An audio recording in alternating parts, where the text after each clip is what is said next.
Welcome to Roundtable Mindset, the podcast where we seek to understand and share different perspectives in order to grow and challenge our own. And we encourage you, our guest, to do the same.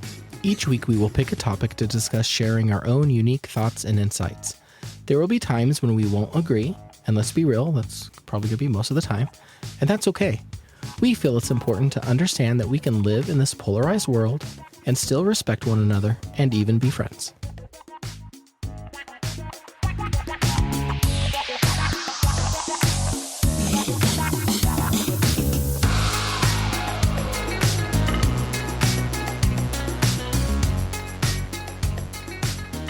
Well, hello, and welcome back to Roundtable Mindset. This is Jamie. And I'm Balin. And we're here for a science-y episode of Roundtable Mindset. And a new adjective. Yay! Oh, I'm super excited to have this conversation today with a guest. So let's start off with our, I suppose we start off with our, hey, how you doing banter. I almost forgot. How you doing, Malin? You're so excited. I will say this has been an individual that you've been really excited to get on. So I don't blame you from let's rush through this real quick because I want to get to the meat of it, because I am also as equally as fascinated with our upcoming guests and the conversation that we're about to have. But no, I am doing good. Again, holidays were great. Now we're off into 2024. Things seem to be going well so far. Excited for what's coming. What about you? Anything new coming up? Just back in the groove, doing the things and staying on top of life with new intentions and things like that, like we talked about a while back. So namaste. It's yes, whatever. Oh, that's funny. It's good. It's good. So I'm betting you have some food for thought for us today. I do, and it's going to be in a form of a question this time. And I kind of debated about bringing this into the food for thought, to be honest with you, because I think we could talk on this for a while, or there's a lot of different offshoots. And I wanted to boil it down to just a single question. So here's my question to help us with food for thought. What is the most important sacrifice you've ever made? And do you think it was worth it? So we're going deep today is what you're saying. Take the plunge with me. Let's go. Oh, the most important sacrifice I've made, and was it worth it? I don't know. Well, let me start by saying I don't know that I would make a sacrifice if I didn't feel like it was worth it. You know what I mean? That's kind of the definition of a sacrifice, is that you're giving up something that's super important because you feel like in the end it will be the best outcome, right? Well, and I think that's the answer. The hope, the feel that you're making the sacrifice now for whatever outcome you're looking for. So you do the sacrifice. Did it end up being worth, I don't know if I want to say the hassle or all of the work or everything you had to give up, whatever that sacrifice was. Did you look back and find that was worth it, or would you have done a different path knowing the outcome? I can think of a couple of things. That were, I don't know that I knew, adopting my kids was a sacrifice, and in a weird way. And I don't know that I knew when I started the process of foster parenting to adopt, if I understood really what that meant and what that sacrifice would be.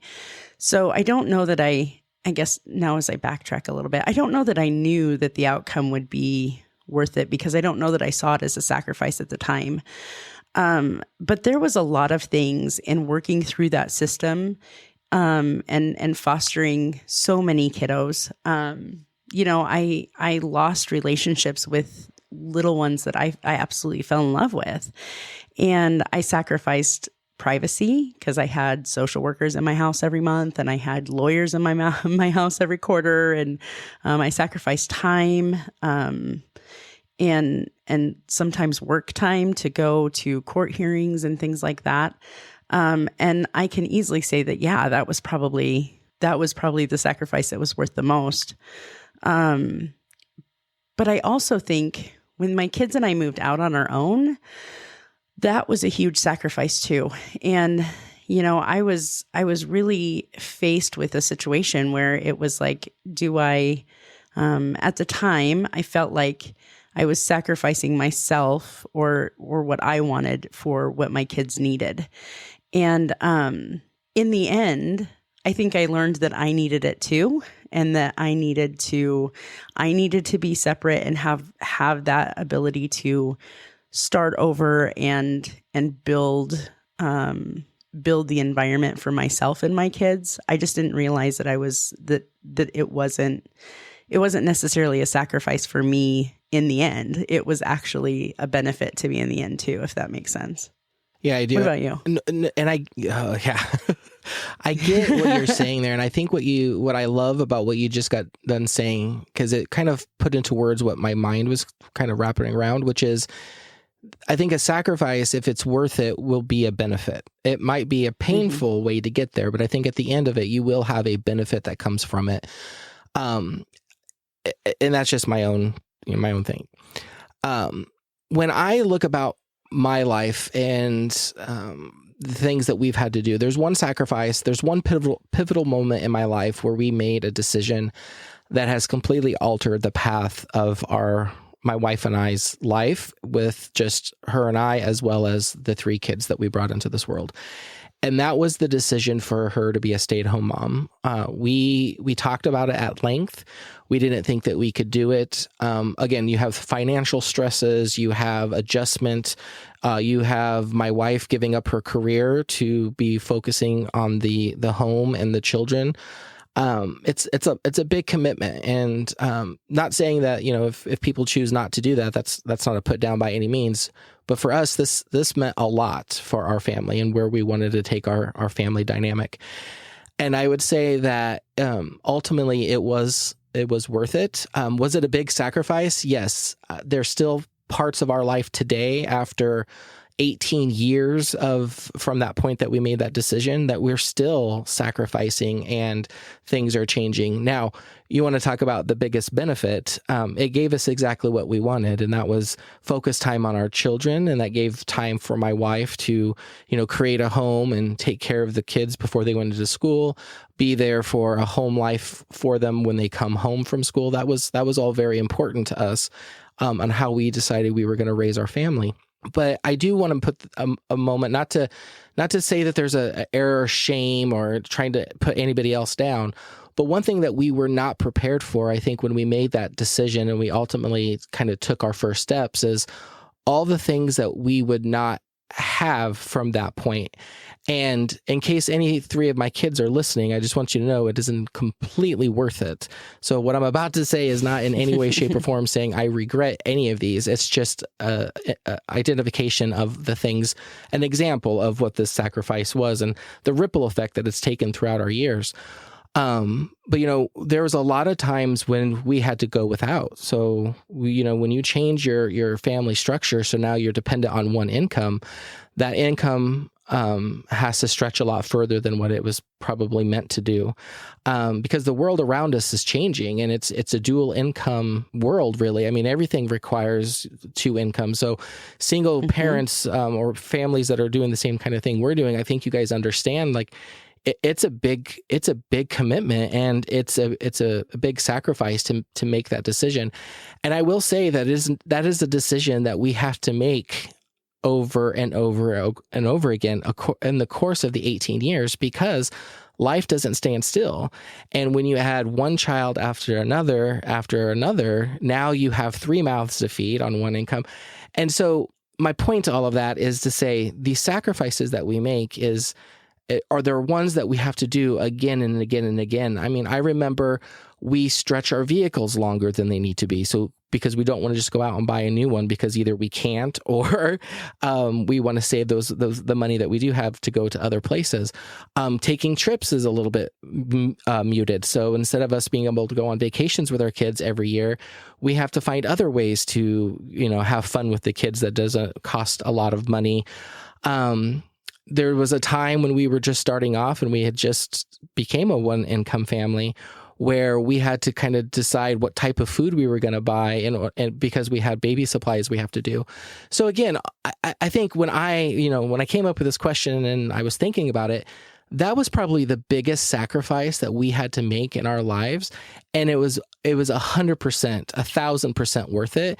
And would I do it again? Yes. And I don't normally like to speak for anybody, but I can confidently say for my wife, she would say the same thing. The benefits of us making that sacrifice and kind of living that lifestyle, the effects that we see on our kids and even on our own family dynamic, it was absolutely worth it. And like I said, we would do it again. So that's my example of, the probably the most important sacrifice we've ever made. Yeah. Yeah. I think that's, I think the funny thing about sacrifices is I don't know if you recognize it. Like I can sit here and think of several examples where I looked back and saw, wow, that really was a sacrifice for something that I felt was better. But I don't know if you always recognize that when it's happening. You know what I mean? I think your example is a great one of, you really had to calculate that sacrifice and decide if it was worth it. But sometimes I think we make sacrifices and we don't know yet what the sacrifice is going to be. And I think that's an interesting thing that sometimes hindsight gives you a better view of what that was, and how you got to grow and change through it. So that's kind of cool. So thanks for bringing that. Well, yeah, no. And again, I don't want this to be a braggy, but I do think it doesn't, sacrifices that people make throughout their lives. I don't think we talk about those very well, because even before we really got started, I think you were even like, oh, I don't want to be braggy, and I don't want to be braggy either. But I think there's some recognition that needs to go out there that there's sacrifices that people are making, and sometimes it impacts directly the relationships that they have with individuals. And I know the relationships that we've had changed dramatically once we made that decision, not because we meant them to, but because we couldn't do some of the things that we could have before. So you just naturally start growing apart from individuals. So I'm going to just ramble if I keep talking on it. So I'll kind of conclude there, but I just wanted to give it a little bit of space for us to just chat about it. So thanks for indulging me. Yes, absolutely. I love it when you have a question. So bring your questions. It's good. So today we have with us, Dr. Joe, who is a professor at a local university, I believe an immunologist at the university, and does some research in that area. And we have brought Joe on to visit with us a little bit about science and faith and all of those kind of topics. Malin and I have tried to talk about these things on the podcast before and have decided that maybe bringing in a third party that might kind of sit in the middle of those two things, because Malin and I don't know, you and I have very different opinions on this. Yes, we sit across the aisle on some of this stuff, like to the opposite end degree.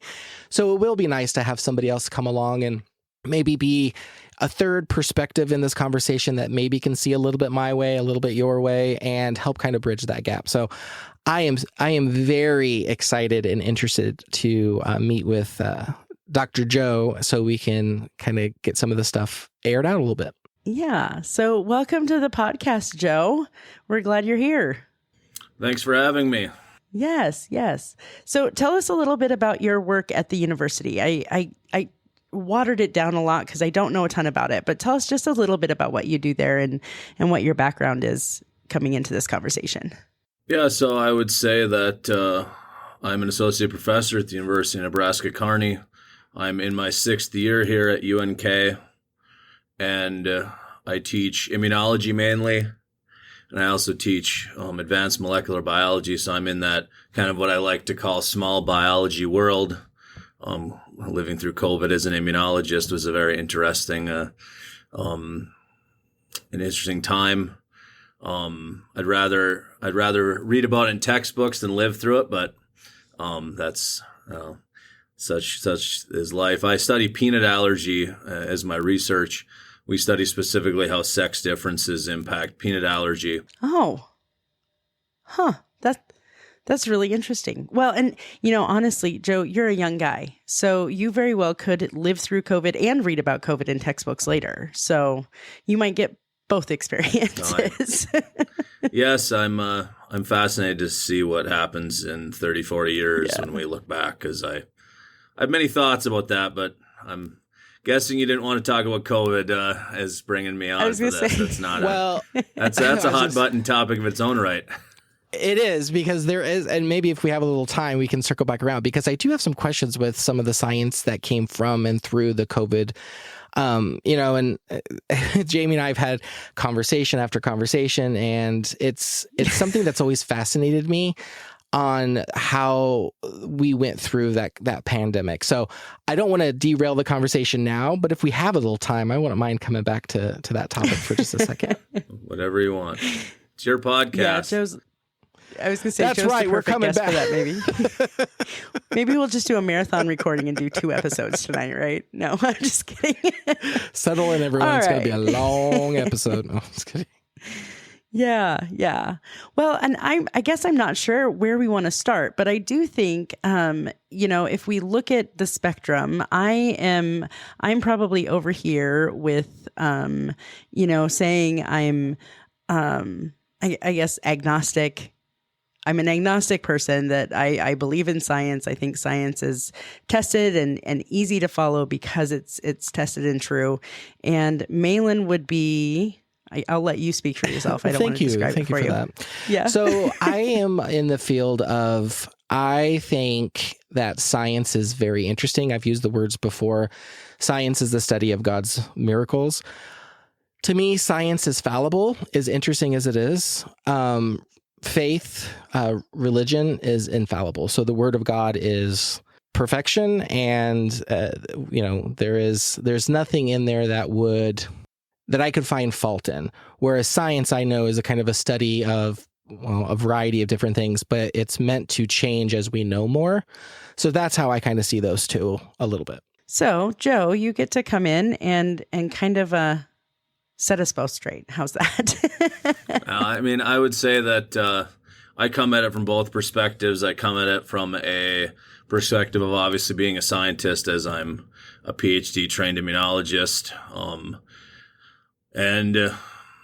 I've been blessed to be around a lot of incredible scientists through the years in my training and everything like that. And that's one aspect of my life. And the other aspect in my worldview, I come from, I was born and raised Catholic, and I come from a Catholic worldview. And that's guides how I think about these issues a lot. It's going to be interesting to have this discussion. So, I look at faith as being faith and religion. Religion and science, I don't think are at odds. The world wants to tell us that they are at odds, but I would say that they are not. And I'm eager to explain why. But I will let you guys continue to explain your, how you want to, whatever questions you want to ask, whatever conversation you want to have. Well, you've already piqued my interest a little bit, because of what you were just saying there is, the world might want us to be at odds with faith and science, and they're really not. So right out of the gate, I guess what I would like to go and kind of discuss, and again, I don't know if this is, I'm lumping science and everything, and I heard your credentials when we were coming on, so just bear with me. But here's one of the things that I find difficult, is that I know there's a lot of people that put a lot of stock into science, and I would almost argue it's almost its own religion to some people, right? So I have I have a good friend who is probably one of the smartest people that I've ever met, and he's an atheist, and he really believes in science. And to me, it's hard for me to understand that I don't want to say blind faith, but that complete just science is the answer, when from my perspective, science is meant to change as we learn and grow. I know things that we talked about when we were kids have been scientifically proven now to be maybe not accurate. The one thing that comes to mind, and this is really stupid, but bear with me, Joe, when in my lifetime, we discovered the planet Pluto, and now it's not really a planet, and it could become a planet, and it was not a planet. So when you have this scientific world that keeps kind of going back and forth, and there's information that changes the direction and the understanding of what we know, and sometimes it shows us that it disproves what we thought was accurate all along.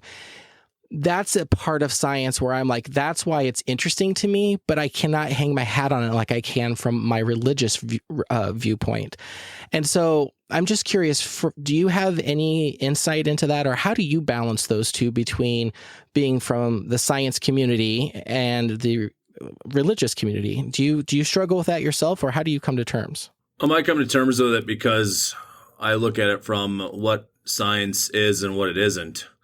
What you're talking about in terms of religion is sort of what you could coin kind of a scientism, in that this belief that the scientific method is the only way to kind of get at truth, and that's the only way to do it. And I would argue that that's not it's not accurate by any means.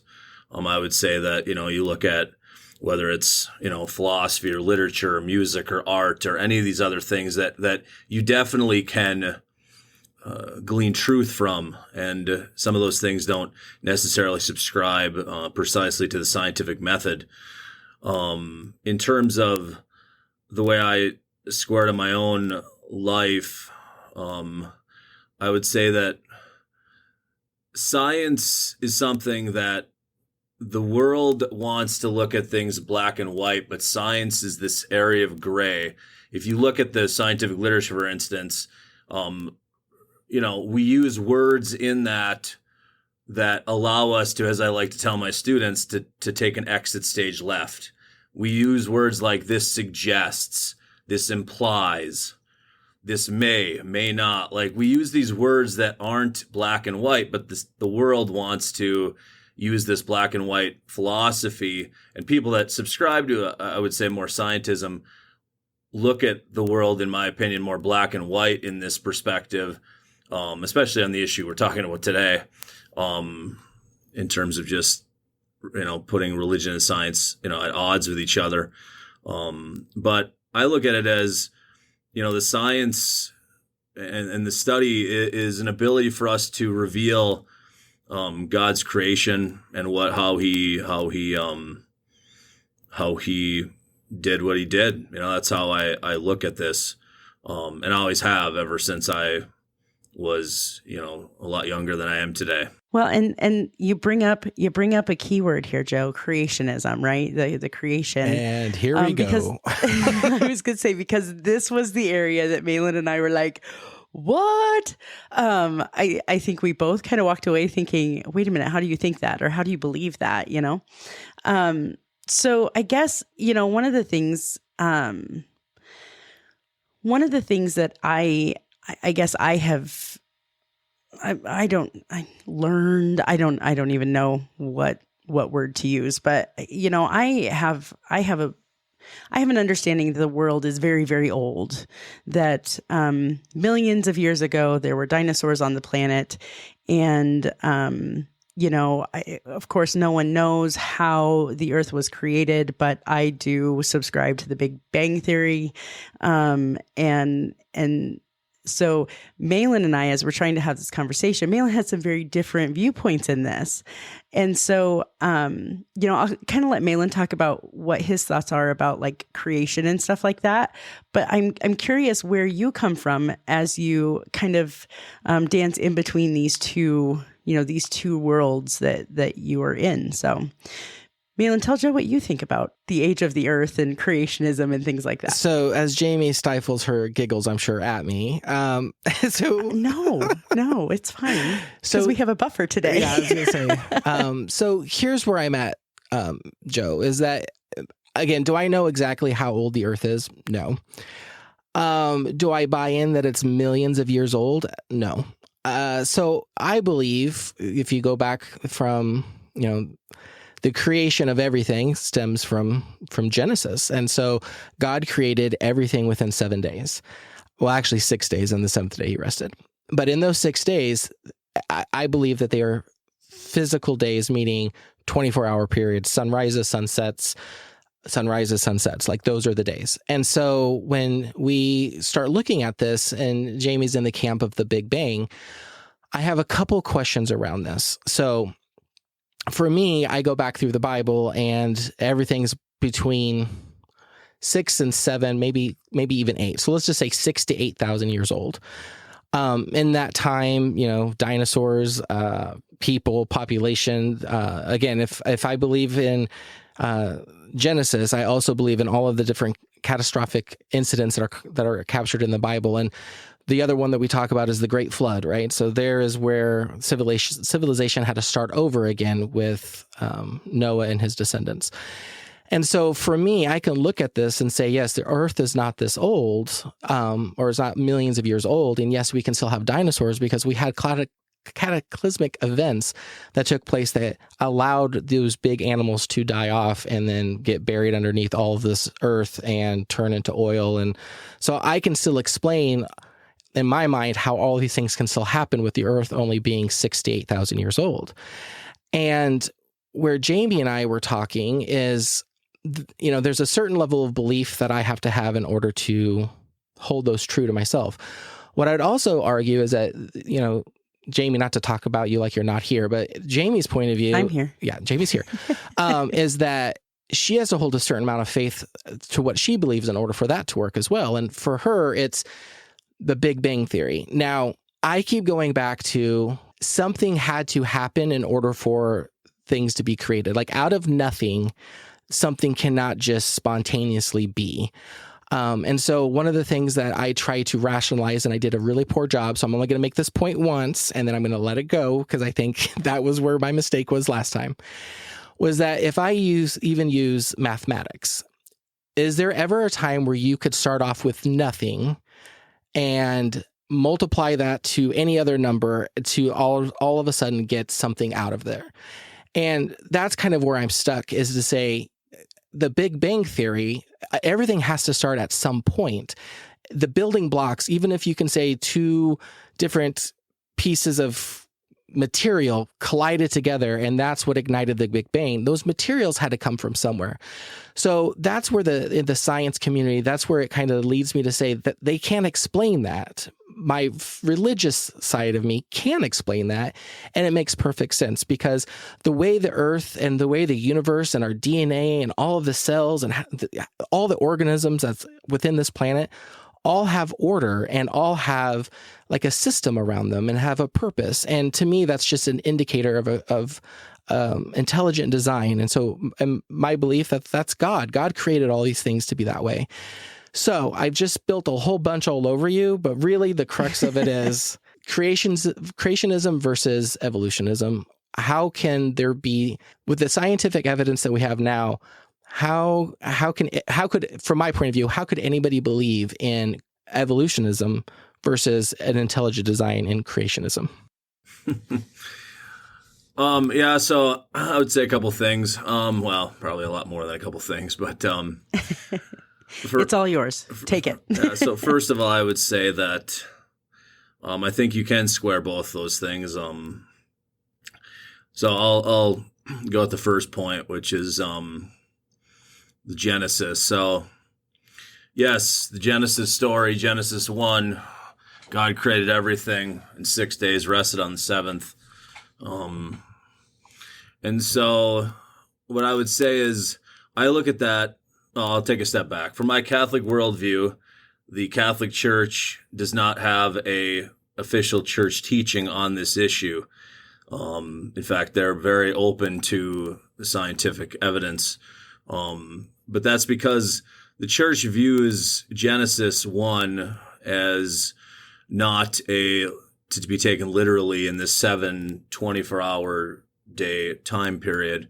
Now, you can surely look at that way. There are what we call young earth creationists that you would, based on what you just said, would fall into that camp, that believe that the world is, that 6 to 8 to 10,000-ish year old, whereas the people that more in the scientific community are looking at a world that's, probably 3.5, 4, actually, I think about 4.6 billion years old, and the universe being 13 some billion years old.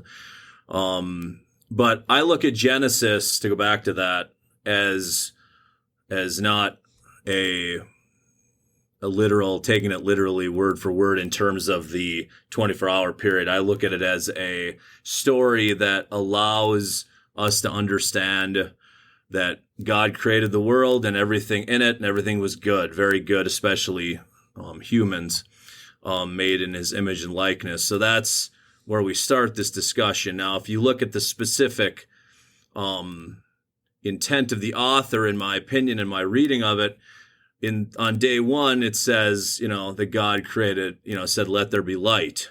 But then if you go to day 4, that's when he creates the sun and then throws in I love this line, and then he made the stars. And it's like, just as a scientist, mind blowing. It's a throwaway line. Like, oh, you just made the stars. Well, I look outside, when it's Right. beautiful outside, it's like, well, there's all those stars, just made those in, 4 words, type of thing. Right. It's, it's crazy to me, but that's how I square it, because to me, it's not meant to be taken literally. And the reason why is because the people that originally would have read this would have said, well, they knew that when you said, let there be light, there's light on day 1, that's going to be coming from some kind of sun object, right? Like some kind of thing like that, right? So if there's light on day 1 and there's a sun made on day 4, to me, I can't view that as I'm taking this 24-hour period literally in that capacity. So with that being said, when I look at it this way, if then I'm looking at it as more of a just broader story of how God created the earth and the universe, then I can sit back and I can look at the scientific data and I can say, well, we have radiometric dating that, is very clear on this, in my opinion, that and that's just one, avenue of evidence that the world is old, and that's kind of how I square those issues. At least, to start the conversation, I'll let you guys continue. Yeah. Well, and quite frankly, I think this topic has been a big piece of what I've had to look at as I've examined my own belief system and my own deconstruction, or whatever you want to call it, and I think that when I was trying to reconcile these two things, that's kind of the route that I went to, that we have grown as people, we have learned so much as people, in even my lifetime, that it makes sense to me that Genesis, when written, which was way after the time frame that it actually took place by someone who wasn't there, that there might be different understanding and a different way of looking at things then than there is now. And so, that not to be taken literal thing is kind of how I reconciled that as I was working through my own faith. But that's an interesting, and I guess I didn't realize that the Catholic Church didn't have an official stance on this. That's new to me. So thanks for bringing that. No, they don't. It's they consider it not a matter of faith. They consider it a matter of science. There's no official church teaching on this.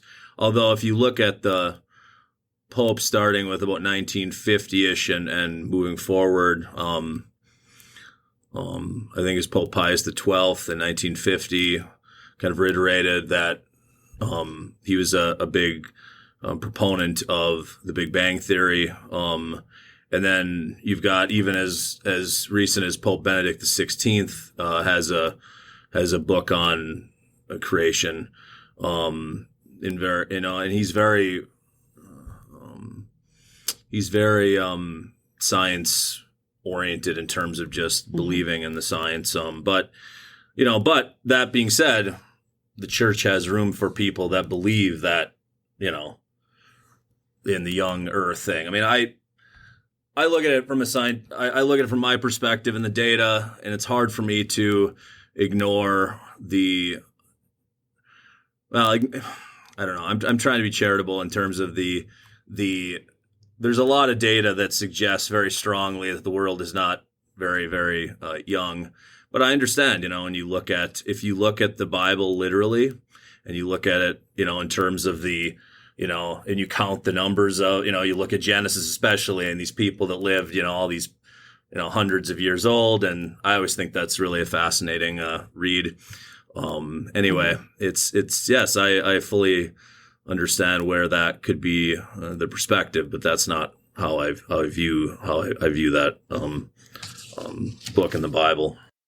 And another thing that is perplexing to me, if I go down the route of the Earth being, what did you say, like 4.6 billion with the B? Correct. Yeah.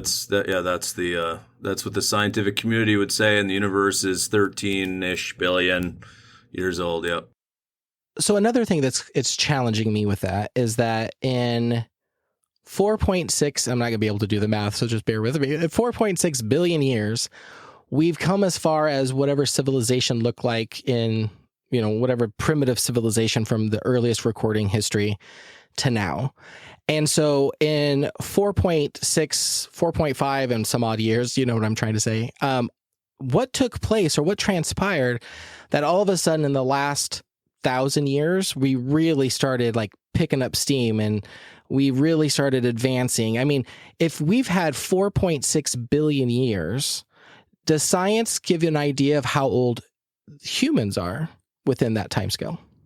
Because I would think we'd be a lot further along than we are now if we had 4.6 billion years to get to where we need to be.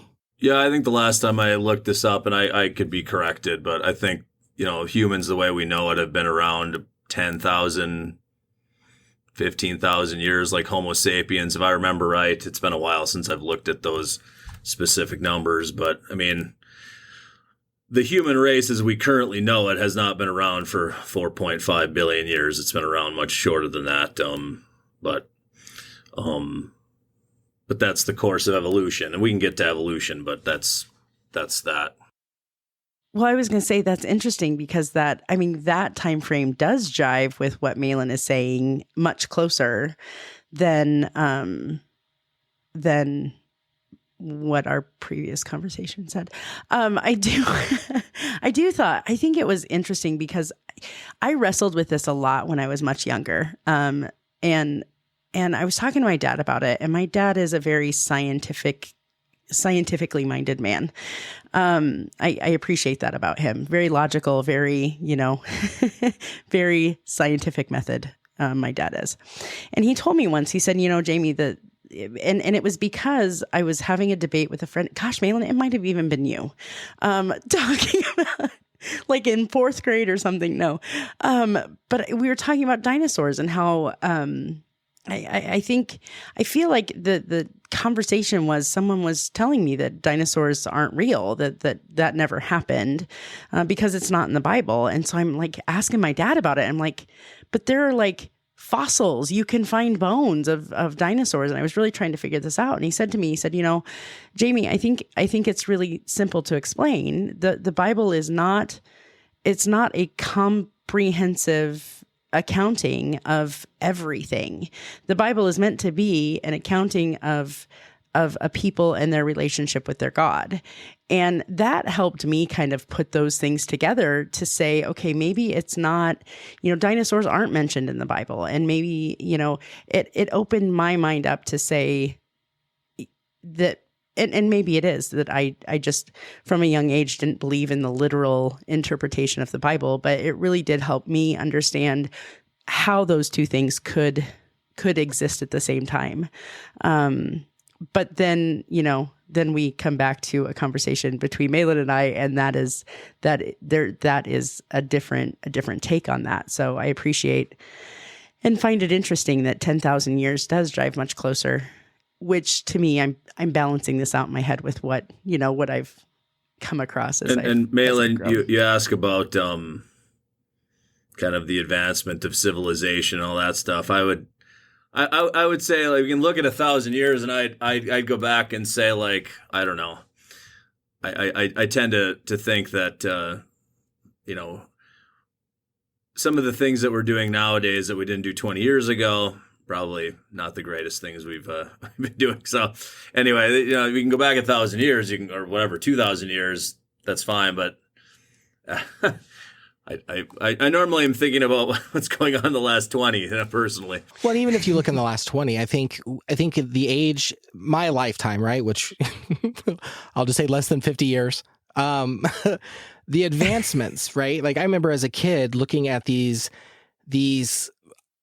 machines that can do hundreds of thousands of calculations a second, that take up an entire floor of a building, that can do these miraculous computations and just the world this is opening up. And I scoff at that now because my phone that I have sitting next to me is more powerful than the computer system. At least I was told. I don't know. I don't have this firsthand, but more powerful than what they used to put the men on the moon. And so in my mind, I'm rationalizing. I'm like, okay, we are advancing now leaps and bounds. In my lifetime, seeing some really tremendous advancements. And, I go back a little bit further, maybe not 1,000 years, but in my grandfather's lifetime, when he was born, there was no television. And before he died, we had people in space. And so if you look at those advancements, even over those short periods of time, let's just say the last 100 years, the way we are advancing now, again, trying to use some sort of scientific measure, if the world was around for that long and people as a civilization were even, let's just say a fraction of that, let's say the people have been around 1 million years, you would think that there would be some more advancements in what we're doing. And so to me, that lends it to give me credibility into what I believe that, we haven't been around that long. And the things that we are achieving, we're doing so because of it's taken us time to learn this. And our starting point wasn't 4.6 billion years ago, but our starting point was 6,000 to 8,000 years ago. And again, I believe we also had to restart as a civilization, and then we got scattered across the globe, and things were there put into place that have kind of stopped the progression of the civilizations to a certain point. And that's all my point is that's what that's why I'm struggling is I'm like, okay, we have all this time, and what we've accomplished in the last 200 years is mind-boggling. Wouldn't we be further than that? And I hear both of you guys, but that's the one side that I cannot rationalize in my brain is what's so special about this time period. If people had that much time to grow and think and discover and learn, we should be out into the stars at this point. Well, I would say that the humans as we know it have been around about the amount of time you're throwing out there in terms of the this 10,000 years. I like to look at that as a round number, and so that's about how long we've been around now, why we're not more advanced, what happened the first, 4 point take the, I want to do math right. on here, 4.5 minus 10,000 years. There's a lot of unknowns. I'll be the first person to say that. I mean, I don't have everything figured out. The scientific community doesn't have everything figured out. But I think that from my perspective, it's really hard to ignore from just an Earth time perspective. There's a difference between like how old the Earth has been and how long humans have been around. Those are two different things to me. But again, it depends, I guess, it depends on how you read Genesis. If that's especially that first chapter. Well, and that takes me to our topic number 2 that we've been having a really passionate debate about multiple times: evolutionism. So for me, the starting point is, again, there in Genesis, God took the dirt, made man, took a rib from man, made woman. And so, again, I start the clock going about 6,000 to 8,000 years ago. Man starts at that point, and it makes perfect sense because we were created. What is your thought, or what is your take on evolutionism? And do you have room in your worldview for what the religion is saying versus what is the scientific community? And from your point of view, does it differ? So that's a really interesting question. So I would say that, yes, I believe in evolution. I teach about evolution when I teach the intro bio classes. I typically don't have to talk a lot about evolution in my upper level classes other than to say that microbes clearly evolve. So that's that's usually my slant. So I first of all come at it from a, immunology perspective of like, and we saw it in COVID, like the SARS-CoV-2, the first version of that virus is not the same as the one that's, going around Kearney, Nebraska right now and around everywhere else. It's mutated and it's evolved, okay, through time. And so microbes give us a really interesting perspective to look at evolution because they allow us to look at changes that are happening to that organism as we progress. It's hard to think about humans in terms of evolution because we don't live long enough to see it in our lives other than, evolving as a person in terms of being a better person. Hopefully that's not what we're talking about here. But what I always tell people with this discussion is most people don't disagree with most of the tenets of evolution. Natural selection, kind of survival of the fittest. Most people would say that's, seems pretty reasonable. That, the strongest live longer than they're obviously, if you live longer, you can reproduce and you can pass your genes forward to the next generation. And that's kind of one of the huge tenets of evolution as we evolve. What people have trouble with is descent with modification. So that's a theory in evolution that basically says that, we started as kind of bacteria or whatever you want to call that from back in 4.5 billion years ago. And we slowly migrated to where we are today. Now, I would tend to say that there are points of that I agree with. It's hard for me to really visualize how we all are from bacteria personally. That's hard for me, especially given my read of Genesis. I would argue that I agree that God created humans. Now, what they looked like specifically, as my father-in-law says when we had this discussion, I wasn't there. Taking notes. Nobody was, so we don't 100% Right. know. We know that humans have evolved in terms of just I'm not even going from like the chimp's perspective, but just like if you look at the different, like our ancestors, we have changed slightly over, say, the last 100,000 years. If you look at the kind of the fossil evidence, So, Joe, can I ask you a question? So, when you were talking about COVID and you're talking about now and ancestors, I want to clear something up in my mind.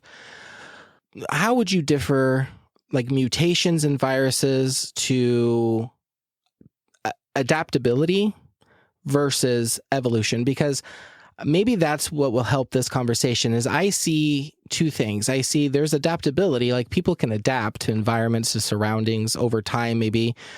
But to me, evolution is changing from one thing into another. And I know you mentioned chips for just a second, but really in my mind, that's kind of where, and maybe this goes back to, high school biology and even my short stint in the university, where you see these diagrams where it's a chimp that, starts walking upright and then all of a sudden loses all the hair and becomes human. And that's the part that I am just, I can't rationalize in my brain because of a variety of different things that I can get into.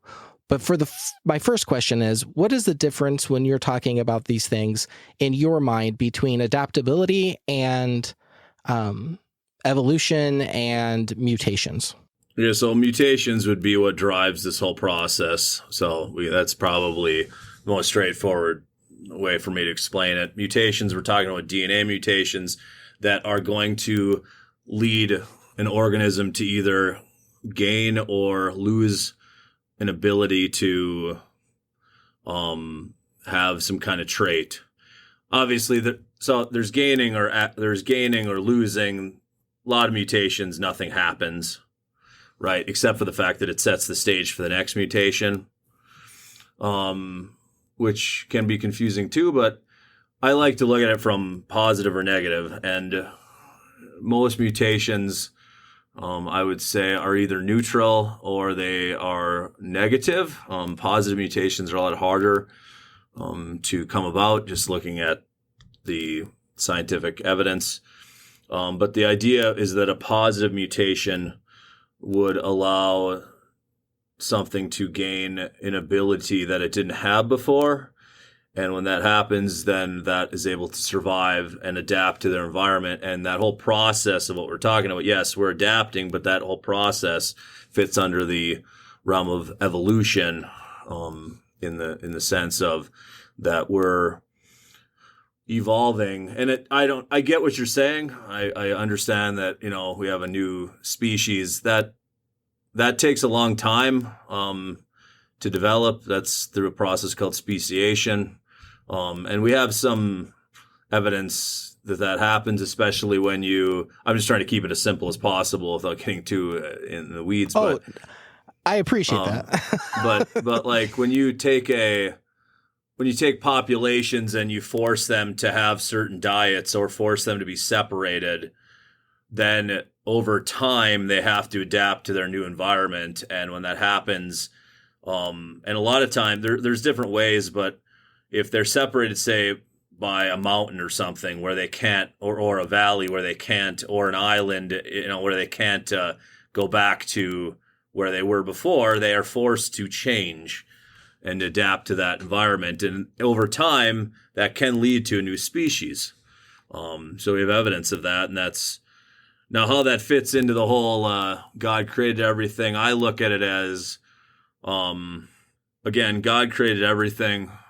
And Genesis 1 is way too short for me to understand how every single piece of that went down. I look at it from the perspective as a more molecular biology, immunologist type of person, that it was genius that he essentially created everything using, 4 DNA bases and, ATCG, if we go back to high school biology. And then if you talk about RNA, throw in uracil, U. But I mean, it's just amazing to me that the simplicity of the whole thing is rather remarkable, and how specifically it goes down, I don't exactly know. That's where the faith component comes in for me, right? Because,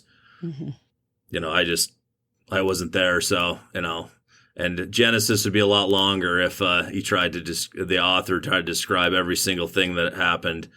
Sure. So there's a lot of gray in there for me. Yeah, I have one more question for you, and then Jamie, I don't know if you have any questions, but one of the things I'm just soaking it in. I'm loving this. Thank you. So one of the things that you just said is there's scientific, and I don't want to put words in your mouth, so this is what I heard. So tell me where I'm wrong. That there is scientific evidence today of new species being discovered or coming about. Is that what I heard you say, yeah. Joe? Okay. So has there been any scientific evidence at any point in recorded history where a new species of human has come from? Like there's one that we've even evolved to or from? Yes. That's been recorded? Yes. That 10,000, if I remember right, 10,000 years is the Homo sapiens. And before that, we were called like Homo erectus, like there are other things, if your listeners are interested in that, you can probably do a quick Google and find the kind of what you're talking about. I don't have all those things memorized because that's not what I teach normally. But yes, we've gotten skulls of different kind of pre-Homo sapien humans, so to speak, and they've been able to compare and they've changed. And that's where the whole idea of going from like chimps to humans comes from. Well, and I guess I do have, coming from your background specifically, I mean, isn't even like if you go back in recorded history, scientifically recorded history, disease has changed in that time. I mean, how we adapt or how we respond to disease has changed in that time. I mean, there's like more instances of like allergies and immune deficiencies and all kinds of things that have grown over time. To me, even looking at that, indicates some evolution in humanity. That indicates to me that we do change with time. And, I think, and correct me if I'm wrong, but I feel like I read somewhere years and years ago that like the appendix really has no purpose in our body, and that maybe the appendix did serve a purpose at some point in time in the past, right? And it's just something that we've hung on to. But the function isn't, it doesn't function as anything useful now, So I feel like there's pieces like that. And that's kind of where I come from when I look at the idea of evolution. Obviously, I wasn't there either, and I have no idea what it looked like. But just in what I understand and what I've learned, I'm like, no, it makes sense to me that we can grow and change over time physically as we adapt to the environment as it changes too. So that's kind of, it's kind of interesting to hear you talk about that. And I guess just so I'm clear, like the Homo erectus, that's part of that same model that Malin was talking about, right? Where they have correct. Okay, that's what I thought. So that's what I was thinking. So the other thing, and I don't know if you can answer this or not, but I'm going to ask since you're here, Joe, is if that process has started, where are the missing links today, or the in-between stages? Because I can't imagine just a subset of individuals, monkeys, whatever we're going to say, starts that process and then they turn into us. I would have to believe that there was other things evolving at the same time. Correct, there would be. So why don't we see, from a scientific point of view, why don't we see those missing links? Well, I would say that we have evidence. Well, so you're talking humans. This is where it gets tricky. So we have some evidence that this takes place. These different, like I said, we've gotten skeletons from these previous. I'll just call them non-Homo sapien humans, whatever you want to call it. Again, that's a little out of my area of expertise in terms of the specific nomenclature of it all. But we do have evidence of other species that, for instance, things like snakes that have things that look like legs, for instance. Like it's one of those things where we do have what they're called transitional species. The issue becomes, when I've thought about this more and looking at everything, is that to make a fossil, they have, you have to have certain conditions to take place. And it's not always going to work, and we haven't discovered all the fossils anyway. So there's a lot to be discovered yet, I think, and that's kind of where I land on this. And not only that, a species, for there to be enough around to be able to do this, you have to have the right conditions. We're talking about a process in which natural selection is happening, and there has to be enough numbers, to continue that evolutionary process. And again, those numbers of people or organisms then have to be captured in the right way to become fossils. And most time you're not going to have fossils created because you have to be in the right, it has to be those right conditions. So it's, yeah, there are, I'm not going to deny that there's not, holes out there, but that's why we continue the scientific pursuit, and that's what we do. But so we don't have all the answers, but yeah, those are really interesting questions. Yeah. Well, and I think what's interesting is what I'm hearing a little bit too, and this was part of it for me also, I think is for a while I just had to get to the space where I understood that these are two different buckets. They were two different buckets for me, faith and this kind of scientific understanding were two different things. And I had to come to a space and really have in this time that, I don't necessarily think that they didn't interact at all, but I had to stop relying on one to explain the other. Because it's almost like the difference between work life and home life, right? Like they're two different things, and I can't I can't expect one to respond to the other necessarily or in the same way. And so I think it's really fascinating. And I've appreciated your insight as to how, you balance those things, because it very much is, just knowing your family, that faith piece is really important to you and your family, and, science is what you've dedicated your whole entire career to. And so, I've appreciated your perspective in that, and thank you for bringing that. It's been good to hear that. So. Well, and I think what's interesting for me, I think this is where my feathers get ruffled, not by this conversation, Joe.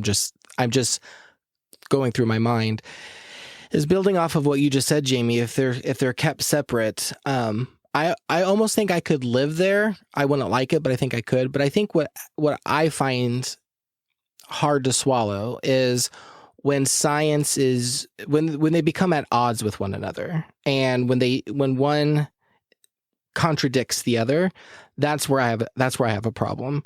And so for me, I'm always going to, if I have the scientific community and the faith community contradicting each other, I'm always going to come onto the side of faith. And one thing that I had to kind of rationalize in my brain is that you're talking, when you look at the Bible and you look at Christianity, it's full of supernatural events, right? I mean, science couldn't explain half this. I mean, use science today to define or try to explain a virgin birth. It can't be done. And so a part of my mind is you have to, I can't expect science to explain faith in its entirety, because we're talking about supernatural events that take place. But at the same time, if I have scripture that is divined by God, who has designed all things, then I should be able to look at science through that lens as well and say, okay, I'm going to validate science using faith.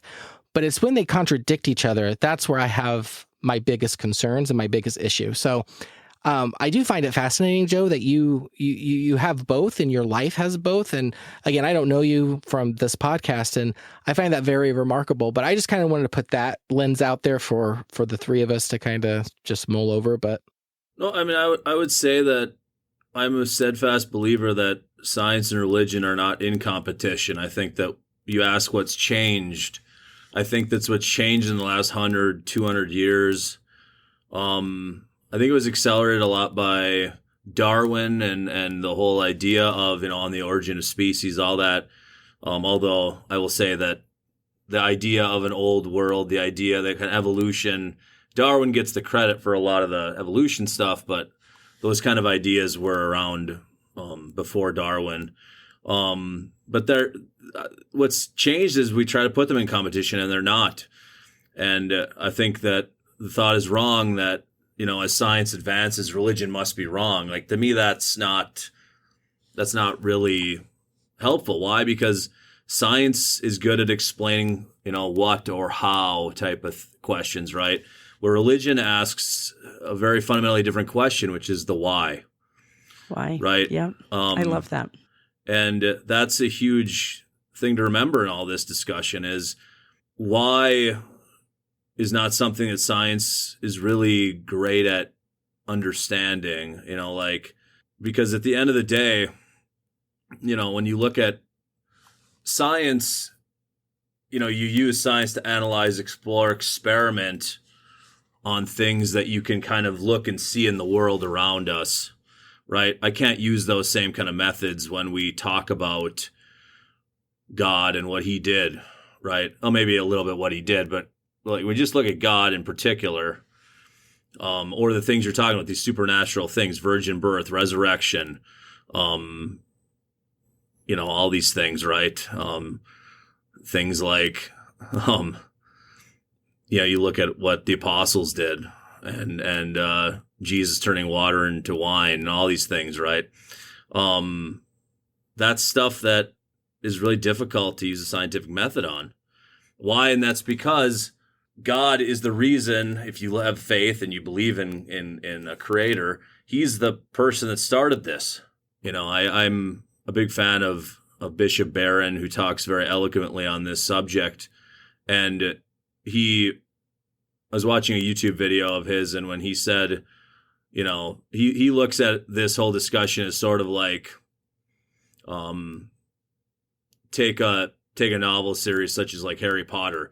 Who are you? I mean, I can sit there and I can talk about what Harry did, or Hermione, or Ron, or Draco Malfoy, or Voldemort, all these people, right? And if there are people out there that haven't read the Harry Potter books, it's been a long time, so I'm sorry if I'm spoiling anything. But who is not in that book? J.K. Rowling, right? She created the universe. Of Harry Potter, she did everything, but she's not in the story in terms of being a player. Same way, God's not something that you can just study using the scientific method, right? So that's why I don't like this discussion when science and religion are at odds with each other, because I think it's, quite frankly, to use a phrase that is, you know, to what Bishop Barron says, who, by the way, is the bishop of the diocese I was in grad school in Winona, Rochester. Very proud of that. I just find it funny. Yeah. For those that don't know, I went to Mayo grad school, in Rochester. Anyway, he says that this debate between science and religion and having them be at odds, he says that it's, quote, tragic nonsense. And I think that's a very apt way to put it, because I think that they can learn from each other a lot more than sitting here constantly fighting each other. Because at the end of the day, they are asking two different questions, in my opinion. That's how I square this. I can study all day long in my lab how peanut allergy works. And I love doing that work. And I can pick whatever topic you want to pick, you know, go hog wild on whatever science you want to look at. But it's not going to explain fundamental questions about life, such as love, relationships. You know, you brought up the virgin birth. You know, I don't know how that happened. I mean, I know how it happens according to what the Bible says, but like, right? But how exactly that went down? How a second set of chromosomes got into Jesus? Because that's you can't have Mary's set of chromosomes and nothing else. That's Jesus would have been. That wouldn't have happened. So how that happened, I don't know. I'm not gonna see. I don't spend a lot of time thinking about that, because, like, to me, there's some things you just can't explain, and that's fine to me. Well, and even from a religious point of view, there's some things that, you know, the Bible speaks on, and the point of it isn't the event itself, but the meaning around it. And so I can understand that, and I can appreciate that. And what I like about what you're saying is that, you know, they can learn a lot from each other. I think there's a lot of truth to that. And I'm going to put myself in this camp too. I think people have forgotten, and it's either you have to pick a side. It's either science or religion. And, you know, I've said this at the beginning of this episode, and I've said it in the past, and I'll say it going forward. I truly look at science as the study of God's miracles. And so why can't that be true? Why can't that be just enough, right? So am I going to get every answer from science? No. Am I going to understand everything from the Bible? I'm going to do my best to, but probably not. But why can't they just live in that space and try to learn from one another? I think that's a very interesting perspective, and one that, you know, I'm looking at my friend Jamie here, one we probably should remember when we have these discussions and try to work through. So for that, I say thank you, Joe, for coming on and having that lens and that conversation, because I think that is the takeaway that I'm having from all of this. Is obviously we've had great conversation, but, you know, to mull over why can't we learn from each other? Why can't those two just coexist in that way? Well, and I love the idea that they're asking two different questions, because I do think that is often the space where some of that friction happens, is that, you know, using scripture to try and explain how isn't necessarily the best application for scripture. And I love that idea that, you know, the how and why are two different questions, and they come from two different places. And as far as, you know, how you find answers to those things, and that's pretty impactful too. And, I guess, gosh, there's so many different facets because I could even start up another chunk of this, but we're coming to a close here. So I just want to say thank you, Joe. I've been waiting for this for so long, and it was so worth it. I just appreciate you coming on and sharing your insight and expertise. And, I haven't talked about this with Malin, but I would have you on again. I think you bring a great perspective, and I appreciate that. So, thanks for joining us. And, hopefully when we come across another one, we'll bring you on again. My pleasure. Yes. Thank you, Joe. I so appreciate it. Thank you all for tuning in to this episode of Roundtable Mindset. It's been a great conversation, and we hope to see you again next time, around the round table. Have a great week. Bye, everyone. Bye-bye.